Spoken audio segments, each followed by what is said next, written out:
Hi there, welcome to Basic Grammar series. I am Mandeep and today we are going to learn about verbs. What are verbs, the definition of verbs, and what are the types of verbs. In this lesson, we are going to cover mainly all the types of verbs: dynamic verbs, static verbs, transitive verbs, intransitive verbs, main verb, auxiliary verb, modal verb, and all the five forms of the verbs: infinitive, present verb, present participle, past verb, past participle, regular verbs, and irregular verbs, as well as gerunds. So this lesson is going to cover basically all the forms of the verbs that are essential for you to know about. So let's begin.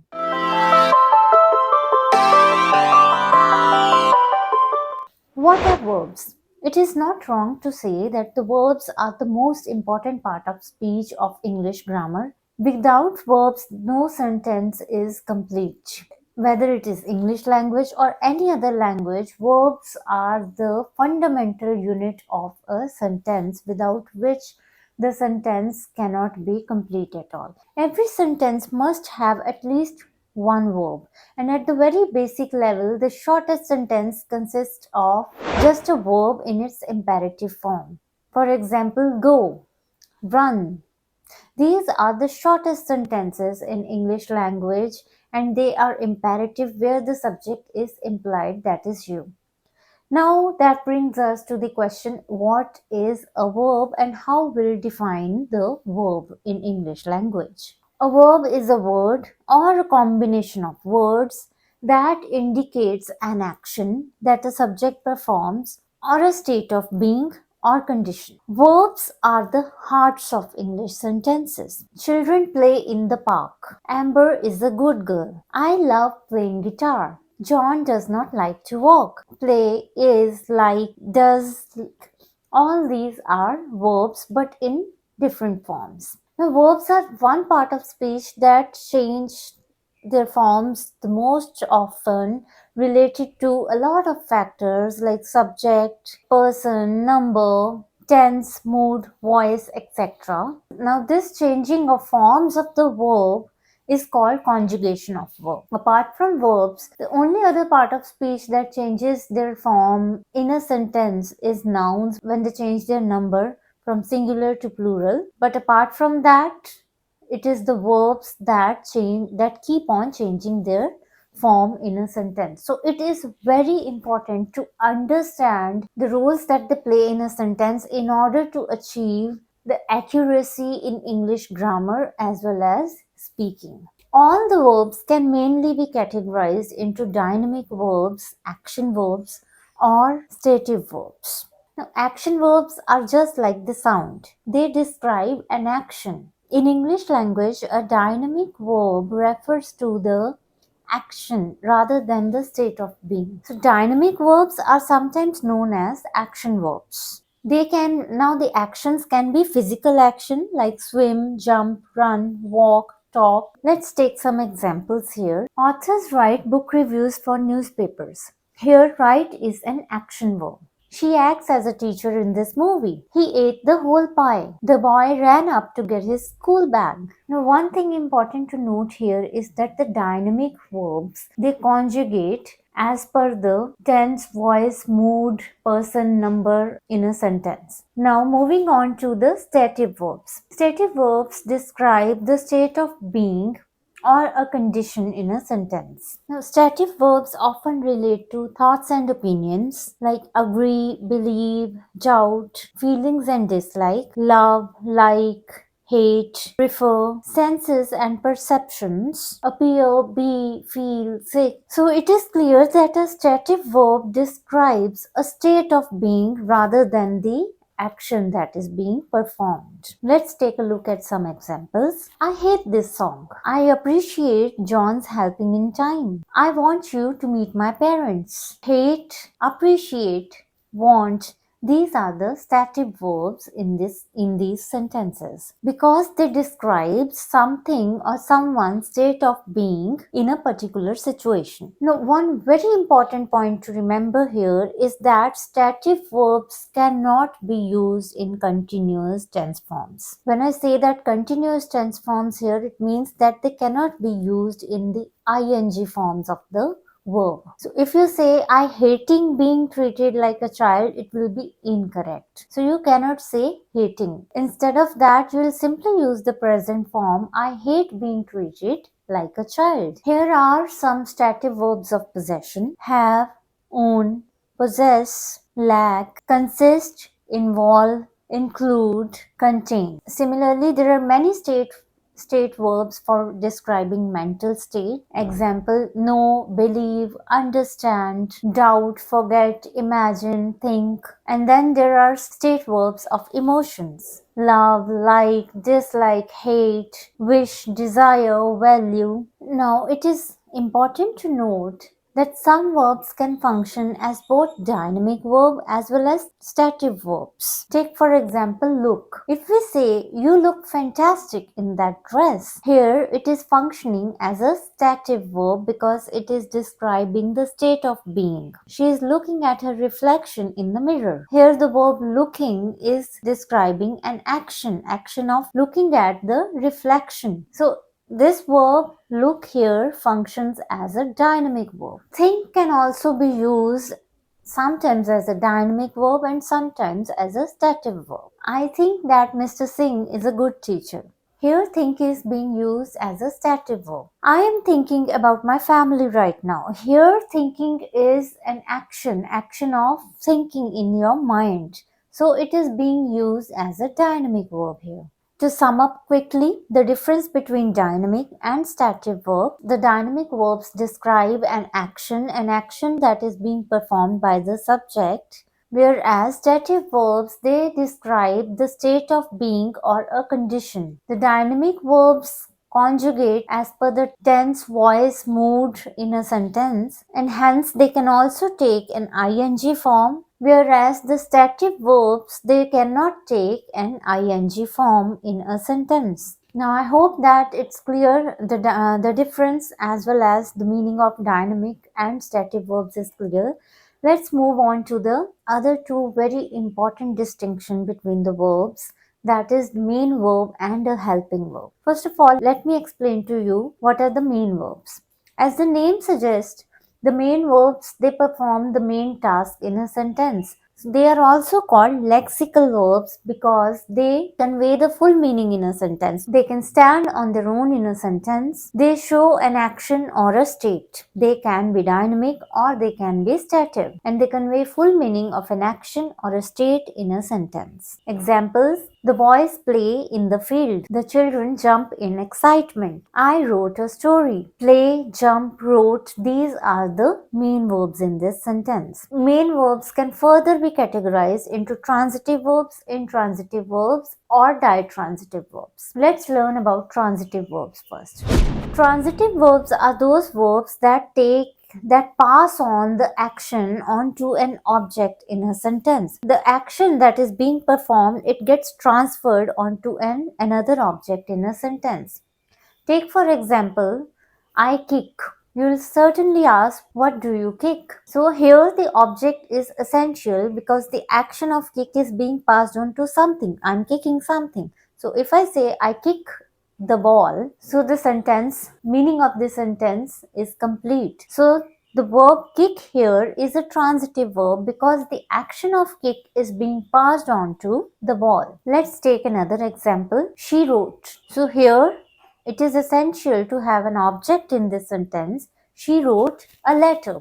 It can be anything. She wrote a letter. She wrote an essay. So letter, essay here are the objects in this sentence, and the verb wrote is a transitive verb. Intransitive verbs are those verbs that do not pass on the action to another object in a sentence. So they do not necessarily need an object in a sentence to complete their meaning. However, they may need sometimes additional support of some words an adverb or an adjective in a sentence to complete their meanings. These are called the complement of the verb. Let's take an example here. The sun shines brightly. Shines here is an intransitive verb. The action is not getting passed on to any other object. However, if I finish the sentence here, the sun shines, it seems a little incomplete, but if I add an adverb here, brightly, the sentence seems complete. So, brightly here is a complement of the verb. Mike coughed loudly. Here, coughed is an intransitive verb and loudly is a complement of the verb. Rena tried her best. Here, tried is an intransitive verb because the action is not getting transferred onto any other object in a sentence. Now, there are some verbs which need two objects to transfer their action. One is direct object and indirect object. These verbs are called ditransitive verbs. Most of the transitive verbs can also be ditransitive verbs. Let's take for an example. The teacher distributed sheets among children. Now here distributed is a ditransitive verb that is passing on the action to two objects. Now the two objects are children and sheets. Now here sheets is the direct object and children to whom further the action gets transferred, that is an indirect object. So distributes here is a ditransitive verb. Let's take one more example. Father gave the driver his salary. Here gave is a ditransitive verb. It's passing on the action to an indirect object, the driver, and a direct object, salary. Now I hope that you have understood the main verb. Now coming on to the helping verb. Now, helping verbs are also called auxiliary verbs in a sentence. They help to form the tense of a verb in a sentence. With the help of a helping verb, we are able to convey the tense in a sentence. Take for example, she is working late. Here, working is the main verb and is a helping verb. The use of is tells you that it is a present tense. The use of ing tells you that it is a continuous tense. So, but if I change this helping verb is into was, tense of the sentence gets changed from present continuous into past continuous with the change of this helping verb. Now, it's important to note that the helping verb, they do not stand on their own in a sentence. So, these helping verbs, they don't have their independent meaning in a sentence. The auxiliary verbs are important because they convey the tense in a sentence. They also help us form the negatives in a sentence. Take for example, I am taking a coffee to release my stress. Here, if I add not to the helping verb am, I get a negative of this sentence. I am not taking coffee to relieve my stress. Helping verbs also help us in forming the questions in a sentence. Are you working late tonight?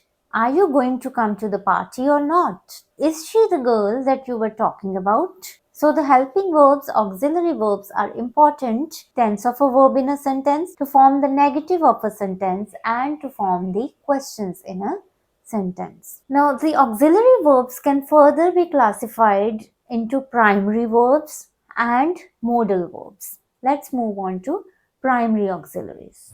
The most common primary auxiliary verbs are to be, to have, to do, and all of their verb forms. Now I know it's confusing. Now let me explain what is to be. To be are all the forms of the verbs that are is, am, are, was, were, be, been, being. The forms of the verb to have are has, have, had, having. The forms of the verb to do are do, does, did. Now, important thing here is that auxiliary verbs always appear with an action verb in a sentence to create a verb phrase. Take for example, Rachel is making dinner for us now. Here the main verb is making.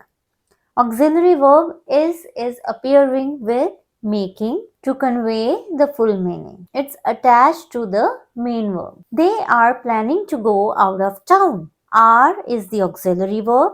Planning is the main verb. Beth has worked here for a long time. Has is an auxiliary verb.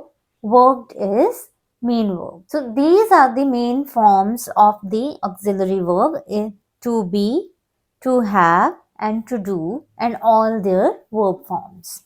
Now moving on to modal auxiliaries or modal verbs. The modal verbs are the helping verbs that show modality in a sentence. Modality is the mood of the verb. That means these verbs, they reflect the various modes of the verb like possibility, ability, suggestion, necessity, permission. Now, unlike auxiliary verbs, modal verbs are not conjugated. They do not change their form. So, there is only one form of each modal verb and they are used before the base form of a verb. Let me clear it with an example. I wish I could sing. Here sing is the main verb and could is a modal auxiliary. My family may leave a day early. Leave is a main verb. May is a modal verb. I might eat pizza for dinner. Eat is the main verb. Might is reflecting possibility here and it is a modal verb. When it's your turn, you must go. Go is the main verb. Must is reflecting the obligation, a strong obligation. So, it is a modal verb. There are mainly 9 modal verbs in English. These are can, could, may, might, will, would, shall, should, and must. Now, apart from primary auxiliary, modal auxiliary, there are also linking verbs. Now, what are linking verbs? Linking verbs connect the subject of a sentence with a noun or adjective that describes or identifies it. They are used to describe the state of a subject, but they do not express any action. Take for example, Henry seems to be happy. Now, happy is an adjective, Henry is the subject, and seems is the linking verb which is connecting the subject to the adjective. Cora feels happy. Similarly, feels here is a linking verb that is connecting Cora to happy. The chocolate tastes good. So, the subject, the chocolate, is being connected to the adjective good using the linking verb tastes. The fish smells terrible. Here, subject the fish is connected to adjective terrible using the linking verb smells. Be, become, appear, look, feel, sound, smell, and taste. These are some common linking verbs. Now, the question is, what is the difference between helping verb and linking verb? Are helping verb and linking verbs the same thing? No, they are not same. While helping verb help other verbs to change the time or meaning of an action, linking verbs can stand alone as main verb. They connect the subject of a sentence to more details of it, that is, the subject complement. Let's take a look at these examples. I have seen you around school. Have is a helping verb. Seen is the main verb. You look wonderful today. Look is a linking verb here. Olivia was finishing her homework. Was is a helping verb. Finishing is a main verb. Olivia became a star student. Became is a linking verb here. Now we have covered here main verbs and their forms: transitive, intransitive, ditransitive. Helping verbs, primary auxiliary, modal auxiliary, linking verbs. Now we are going to move on to regular and irregular verbs.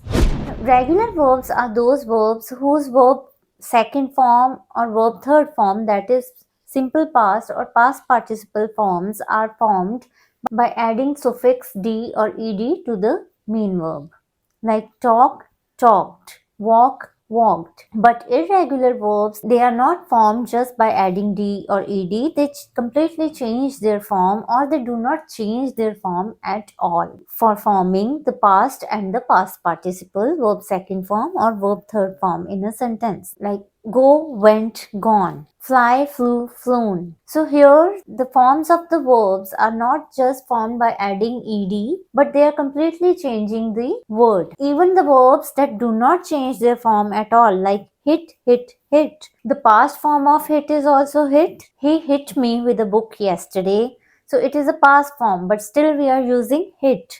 Similarly, read. Spellings of read remain the same, but the pronunciation changes as if it is in the past form. I read a wonderful story yesterday. I like to read a lot of books. Here the verb is not changing its form. Even though the verb is not changing its form, still it will be called irregular verb. Based on the conjugation of verb, change of the forms of the verb, there are 5 types of verbs. That is the base form of verb. Base form of verb, verb first form. It is also called infinitive form. Past form of verb, verb second form. Past participle, that is verb third form. Present form, that we use for the third person singular. And the present participle form, that is the ing form of the verb. Let's take these examples here. Go. The first form of go is the base form of go is go. Second form of go is went. Third form is gone.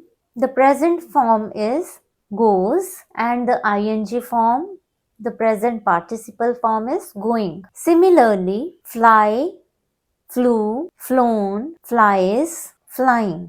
Hit, hit, hit, hits, hitting. It's again an irregular verb because the form of the verb remains the same. It is the past form and the past participle form is not formed by adding a suffix ed, so it is also an irregular verb. Do, did, done, does, doing. Again, irregular verb. Have, had, has, having. Be.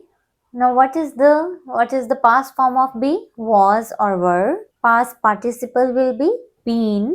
Present form is am, are, and the present participle form is being. Now it's important to know that this be form of the verb is the only verb that changes its forms into 8 different types, whereas most of the verbs they have only 5 forms. Now let's discuss the infinitive, the participles, and the gerunds. The infinitives are special forms of verbs that can act as a noun, adjective, or an adverb in a sentence. They are usually made by adding the word to the base verb. Example, to err is human. Here to err is the infinitive verb which is functioning as a noun and as well as the subject of a sentence. Usually the infinitives can be formed by adding to the base form of the verb, but sometimes only the base form of the verb is used alone. Let's take these 2 sentences into consideration. I need to win. Today we win. In the first sentence there is no action of winning. I need to win. It is being discussed as an idea. But in the second sentence, today we win, win is used as an action in this sentence. Now, there are mainly 2 types of infinitives, bare infinitives and full infinitives. Full infinitives are also known as true infinitives, and they are the most common infinitives in writing. Full infinitives can be used to show purpose or intention. They explain why someone is doing something. Consider them as replacing the phrase in order to. Take for example, I am writing this to tell you something important.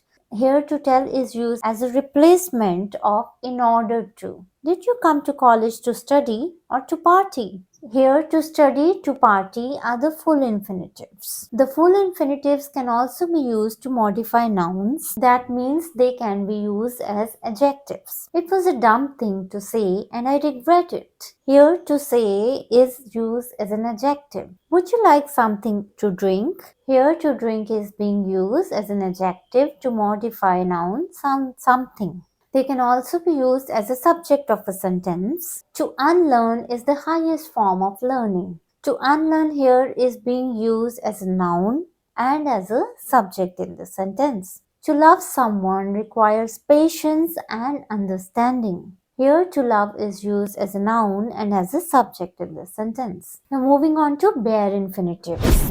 Bare infinitives, they are simply used as a main verb form without adding to the base form of a verb in a sentence. Bare infinitives are less common than full infinitives. They are used after modal verbs. John can do this all day. Here, can is a modal form of verb and do is the bare infinitive. We might be late tonight. Might is a modal modal verb. Be is a bare infinitive. You must not discuss politics at dinner. Discuss here is a bare infinitive and must is a modal verb. They are also used with the verbs let, make, and be. Let me work in peace. You made me believe this. The infinitives are not the only verb forms that can be used as nouns. There is something else that can be used as a noun, and that is the gerunds. The gerunds are the ing form verbs. These are the verb forms that are formed by adding suffix ing. But important thing here is that these verb forms, they function as a subject of a sentence and as well as the noun in a sentence. So these verb forms, they function as a subject as well as a noun in a sentence. Take for example, swimming is a good exercise. Here swimming is functioning as a noun in the sentence. However, it is formed by adding ing to the verb swim, and it is also a subject in a sentence. So swimming is a gerund here. I like reading poetry. Reading here is formed by adding suffix ing to the verb read. It is functioning as a noun in this sentence, but like a verb, it is taking an object also along with it, poetry. So it has got the force of a verb also in it. So reading is a gerund in this sentence. Hunting is a sport of kings. Here hunting is a gerund. It is functioning as a noun, as a subject, and is formed by adding suffix ing to the verb hunt. So this is all about gerunds. Now we come to discuss the participles. A participle in English language is a verb form that functions as an adjective and at the same time as a verb in a sentence. There are mainly two participle forms in English language: past participle form and present participle form. Past participle forms are usually formed by adding ed to the regular verbs, and the present participle forms are simply formed by adding ing to the base verb form. So that was all for today. I hope that this video added some value to your learning, and if you have liked this, then please give a like. Do subscribe to my channel if you have not done yet. Every subscription provides me the motivation to work hard to serve you with the best of the content. And also, don't forget to share this video with your friend. It's good to share the knowledge with others. Thank you so much.